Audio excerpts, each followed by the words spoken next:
सोहना तावड़ी विधानसभा क्षेत्र से बाहरी उम्मीदवारों बाहर ही करे।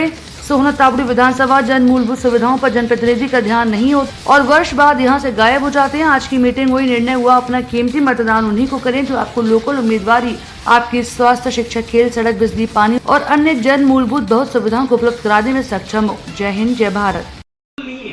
जिस स्कूल के अंदर शिक्षक नहीं है तो उसका उस शहर के बच्चे कैसे शिक्षित होंगे। तो आज जो समय है विधायक चुनने का, तो सारी बातों को देखो कि जो हालात सरकारी हॉस्पिटल के हो रखी है वहां पर इंजेक्शन अवेलेबल नहीं होता है। जो हालात आज शहर के हो रहे हैं, चाहे नालियों को लेकर के, पानी को लेकर के, वो क्यों हुए हैं? क्योंकि हमारे बीच के अंदर जो भी व्यक्ति आता है वो यहाँ से लूट करके उस माल को लेकर चला जाता है। क्यों चला जाता है? क्योंकि जो यहाँ के जो लोकल युवा हैं उन सारे युवाओं को जागरूक होना पड़ेगा। जब तक वो अपने हक अधिकारों के लिए जागरूक नहीं होंगे तो तब तक सोहना का विकास नहीं हो सकता है। मैं तो आप सभी से यही कहूंगा। दूसरी चीज कि अभी कुछ दिन पहले जैसे महापंचायत का आयोजन हुआ था और वहां पर काफी संख्या में लोग एकत्रित हुए, तो सभी का यही कहना था कि जो भी कैंडिडेट हमारा होगा, जो भी विधायक हमारा होगा, वो हमारे सोहना विधानसभा का लोकल होना चाहिए। तो मेरी तो आप सभी से यही सलाह है कि जितने भी विधायक सोहना के अंदर खड़े हैं, सबसे पहले तो आपको उनके अंदर देखना पड़ेगा कि क्या वो सही मायने में विकास करने लायक हैं भी या नहीं। उनका उद्देश्य क्या है, उनकी पॉलिसी क्या है, क्या वो सही मायने में समाज सुधार के लिए कुछ कार्य करेंगे। उनका जो पिछला जो कार्यकाल रहा है उसको हम सभी को देखना पड़ेगा।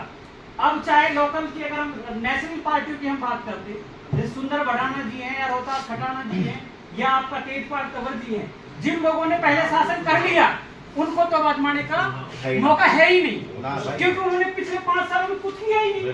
अगर वो हमारे बीच में आए तो उनसे हमें एक ही जवाब करना चाहिए कि आप किस हैसियत से हमारे बीच में वोट मांगने के लिए आ रहे हो। क्या आपने स्कूल की हालत नहीं देखी?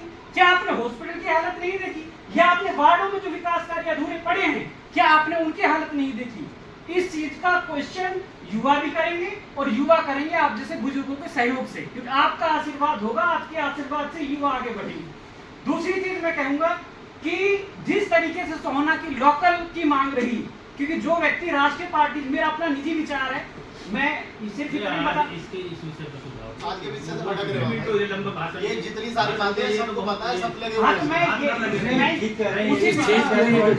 उसी दिशा में मैं जाऊँ भाई कि जो भी लोकल जो अपना कैंडिडेट रहा है, नेशनल, मेरा मानना ये है कैंडिडेट हमारे सोहना का होना चाहिए, उसको हमें सपोर्ट करना चाहिए और उसकी पिछली जो चीज रही है उसको हमें देखना चाहिए कि भाई ये कर भी सकता है या नहीं कर सकता है। दूसरी चीज, अगर हम किसी आजाद उम्मीदवार को अगर हम देखते हैं तो क्या वो जीतने की कंडीशन में भी है कि नहीं है, या हमारी वोट गड्ढे में ना चली जाए। अगर वो जीतने की कंडीशन में है तो हम उसका साथ देंगे, वरना नहीं देंगे। ऐसा ना हो हमारी वोटों को बिखरा होकर के कोई ऐसा व्यक्ति बन जाए जो सोहना को और गर्त में लेकर के चला जाएगा। मेरा तो आप सभी से यही विचार है।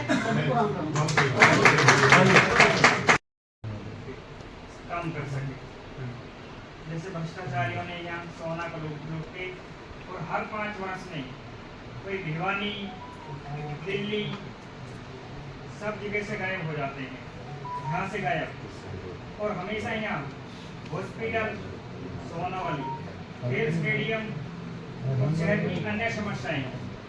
भाई पिंटू ने अपने जो वार्ड नंबर 15 में, मैं भी ग्रुप में जुड़ा हुआ हूँ, जो नेक कार्य किए हैं, हर गली, हर खंबा, हर काम किए हैं, तो सभी भाई खुश हैं उससे। और 1966 से और 2024 57 वर्ष बाद हमारी जो मांग सुनी है राष्ट्रीय पार्टियों ने, सबसे पहले जो इन्होंने पंचायत महापंचायत करी पंजाबी धर्मशाला में, क्योंकि जब तक हम एकत्रित नहीं होकर अपनी मांग को नहीं उठा पा रहे थे, हमारी राष्ट्रीय पार्टी आवाज नहीं सुन रही थी, क्योंकि उन्होंने आंखों पर पट्टी बांध दी, क्योंकि यहाँ अंधे लोग बाहरी पैरासूट उतार देते हैं और 5 साल में गायब हो जाते हैं। तो जैसे आप सभी निर्णय लेंगे, क्योंकि यहाँ हम हारते हुए कैंडिडेटों को अपना मतदान देंगे तो हमारी वोट खड्डे में जाएगी। तो जैसा आप निर्णय लोगे, जिस उम्मीदवार के साथ आप लगोगे, किसी के साथ लगो, जो जीतता हुआ चुनाव निकलता हुआ दिखा आपको, उसके साथ लगे। हम भी भाई आपके साथ हैं। जय हिंद, जय भारत।